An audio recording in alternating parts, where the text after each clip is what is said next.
Hello दोस्तों, आपका फिर से एक बार स्वागत है पर्पल हेड के इस यूट्यूब चैनल के ऊपर। दोस्तों जी हाँ दोस्तों, आज हम वापस आए एक नए वीडियो के साथ। एक शॉर्ट वीडियो हमने आपके लिए बनाया है दोस्तों। इसका टाइटल आप देख सकते हो दोस्तों, हाउ टू राइट पेपर। कुछ टिप्स एंड कुछ ट्रिक्स है दोस्तों। जी हाँ दोस्तों, बहुत बार इस सवाल आता है कि भाई बच्चे पूछते कि सर हम पेपर तो लिखते लेकिन हमको मार्क्स क्यों नहीं मिले, या फिर बहुत बार ऐसा सवाल आता है तो स्टूडेंट की तरफ से, सर हम पढ़ाई तो बहुत करते हैं लेकिन जब हम जाते हैं पेपर लिखने के लिए तो हमारा दिमाग ब्लैंक हो जाता है, समझता नहीं है कि हमको लिखना क्या था, और या फिर हम रिप्रेजेंट प्रॉपर प्रेजेंट नहीं कर पाते आंसर को। तो दोस्तों आज के इस शॉर्ट वीडियो के अंदर हम देखेंगे how you can write the paper.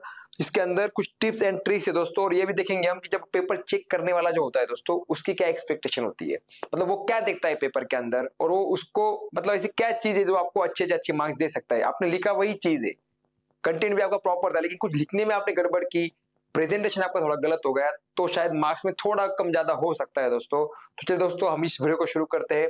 इसके पहले भी हमने आपके लिए एक वीडियो बनाया था दोस्तों, उसको आप जरूर देखिए, how you can get the maximum of full marks and what should be your study strategy.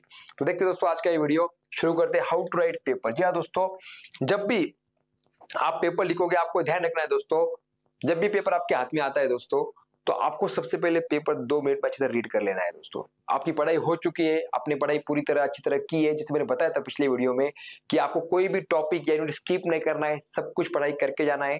Diagram के ऊपर फोकस करना है दोस्तों, और थ्योरी के ऊपर भी। फिर डायग्राम अगर आपकी अच्छी रहेगी तो थ्योरी भी आपकी प्रॉपर बनेगी दोस्तों, there is no doubt about that.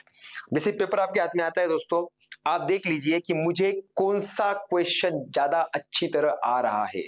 ऐसा कोई रूल नहीं दोस्तों कि आपको क्वेश्चन नंबर 1 से ही शुरू करना है, 1 एंड 2 दोनों के बीच में और बीट होता है 1 और 2, तो मुझे फर्स्ट या सेकंड ही सॉल्व करना है, ऐसा कुछ रूल नहीं दोस्तों।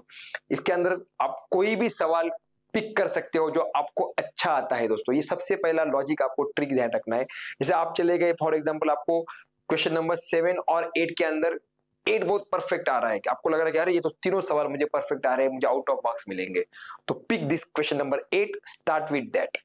क्वेश्चन नंबर 8 को पूरा सॉल्व कीजिए, लेकिन उसमें आपको एक ध्यान रखना है दोस्तों, उसमें आपको गड़बड़ नहीं करना है। एक बार आपने क्वेश्चन नंबर 8 ले लिया तो पूरा आपको ए बी सी तीनों सॉल्व करना है। ऐसा कभी भी मत करना कि 8 ए किया फिर छोड़ दिया, फिर आगे जाके 8 सी किया, फिर बीच में बी को जगह छोड़ दिया, ऐसा करना नहीं है। आपने जो भी सवाल पिक किया है वो पूरा सब बिट्स पूरे सॉल्व करना है आपको। इससे क्या होता है, एक इंप्रेशन अच्छा क्रिएट होता है दोस्तों। दूसरी बात, अब एक बार आपने अच्छा पहले 3 सवाल अच्छे सॉल्व कर दिए, फिर आपने दूसरा क्वेश्चन है जो वो भी आपको अच्छा आ रहा था, उसके भी 3 सवाल आपने अच्छी तरह सॉल्व किए, तो इससे क्या होता है, एक इंप्रेशन क्रिएट होता है। First impression is the last impression. तो इससे क्या हो गया, जो पेपर चेक करने वाला उसको क्या इंप्रेशन क्रिएट हुआ कि भाई होशियार स्टूडेंट है और इसको अच्छे आंसर आ रहे हैं, डायग्राम भी अच्छा निकल रहा है, इसको अच्छे अच्छे मार्क्स मिल रहे हैं। तो हो सकता है मे बी पॉसिबिलिटी आगे आगे कुछ सवाल आपको थोड़े से टफ जा रहे हैं, आपने आंसर भी लिखा है थोड़ा कम ज्यादा, तो लेकिन जो इंप्रेशन क्रिएट हुआ था उसका बेनिफिट आपको लास्ट में मिल सकता है। लेकिन इसको अगर हम उल्टा करके देखें, आपने जाते ही एक सवाल सॉल्व किया, ए 1 किया सॉल्व, बी सी को छोड़ दिया, फिर आपने लिया क्वेश्चन नंबर 3, ए किया सॉल्व, बी गलत लिखा, फिर सी थोड़ा बहुत अच्छा लिखा। अब क्या हुआ कि एक इंप्रेशन खराब क्रिएट हुआ। अब आपको लास्ट में बहुत अच्छा अच्छा आ रहा है, चेक करने वाला आपको मार्क्स देगा, गलत देगा ऐसी बात नहीं है, क्योंकि टीचर है वो तो प्रॉपर चेक ही करेगा, लेकिन थोड़ा बहुत कहा ना कहा थोड़ा उसका इंप्रेशन उसका इम्पैक्ट हो सकता है दोस्तों। तो सबसे पहले आपको जाते ही क्वेश्चन पेपर लेते हैं, जो बेस्ट क्वेश्चन है वो पिक करना है। बेस्ट क्वेश्चन जो है आपको वो आपको पिक करना है दोस्तों, पिक इट, और वो आपको सॉल्व करना है। दूसरा, जो भी आप आंसर लिखोगे, right the answer in number points, numbering करना है आपको वो point. Don't like right the answer like ऐसे की तरह आपको लिखना नहीं है। इसी डोंट राइट लाइक ऐसे की तरह लिखना नहीं है आपको आंसर, प्रॉपर आपको नंबरिंग करना है, नंबरिंग 1 2 3 4। तीसरी बात, जो भी आंसर आप लिखोगे जहां पे आपको लगता है कुछ फॉर्मूला है, कुछ प्रिंसिपल है, कोई स्पेसिफिक वर्ड है जो उस पूरे आंसर का मतलब हार्ट ऑफ दैट आंसर है, हाईलाइटेड है, तो उसको आपको हाईलाइट करना है आपको। जिससे क्या होगा, पेपर चेक करने वाला डायग्राम ओ अंडरलाइन क्या हुआ है उसको ये पता है, तो कम समय में आपको ज्यादा मार्क्स, क्योंकि हमारा भी जो पेपर चेक करने वाले लोग होते हैं उसका टाइम लिमिट होता है दोस्तों। हम क्या पेपर एक पेपर को आधा घंटा नहीं लगाते दोस्तों, हमको आंसर पता होते हैं, हमको ब्लॉक डायग्राम पता होती है दोस्तों, हम देखते हैं, हमको पता चलता है कि इसने क्या लिखा है, क्या नहीं लिखा है, क्या सही क्या गलत है। ऐसा आप मत सोचिए कि भाई बहुत पेपर लिख के आए तो आपको मार्क्स मिलेंगे, ऐसा कुछ नहीं होता। ओके, 8, 10, 16 या 24 पान का जो पेपर होता है आपका पेज का, उसमें कोई 10, 12 पेपर पेज लिख के भी मैक्सिमम मार्क्स लेता है दोस्तों। और कुछ बच्चे ऐसे होते हैं पूरा पेपर भर के आते हैं, 0 मार्क्स मिलते, क्योंकि हम पढ़ते हैं पेपर को दोस्तों, टीचर पढ़ता है उसको। नंबर 4, अब देखिए दोस्तों, एक ट्रिक आपको दे रहा हूं दोस्तों। सिंपली आपने क्या किया, क्वेश्चन लिया है, क्वेश्चन को प्रॉपर तरीके से लिखा है, लेकिन उसके अंदर आपको ध्यान रखना दोस्तों, डायग्राम के ऊपर फोकस करना है। सब कुछ खेल डायग्राम के ऊपर है दोस्तों। डायग्राम में आप थोड़ा चेंज कर दो, डायग्राम।